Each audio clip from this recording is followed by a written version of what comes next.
You're my darling, I adore you, I'll stand by you, always be true. Spaced out, clear motion, take me on a rocket ride. Don't say no, cause I won't be denied. You're my boy, and I'm your girl. Take me out of this messed up world.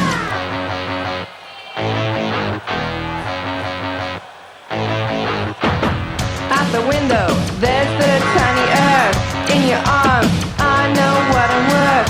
You and I, loving out of space. E allora ci siamo, annuncio di squalifica intanto, l'atleta Luca Pedon è stato squalificato per virata irregolare.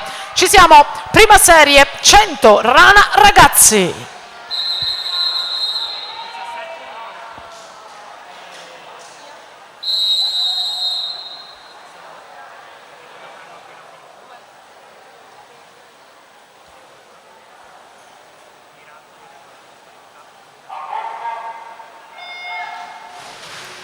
Giovanni Izzo, mattatore ai campionati italiani giovanili di Riccione, 3 medaglie d'oro, 50 stile, 100, 200 rana e poi l'argento nei 100 stile libero, l'argento nei 200 misti.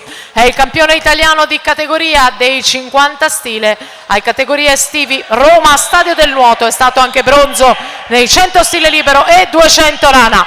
Un successo, anzi 3 successi che gli sono valsi la convocazione in nazionale giovanile. Ha partecipato al Festival Olimpico della Gioventù Europea dove è stato finalista nei 200 rana e quinto con la 4% stile libero, 31,02 per Izzo. Al comando alle sue spalle Leonardo Lucato, poi Nicolò Perozzo, primato del meeting difficilissimo di Matteo Fraschi, 1,02,96.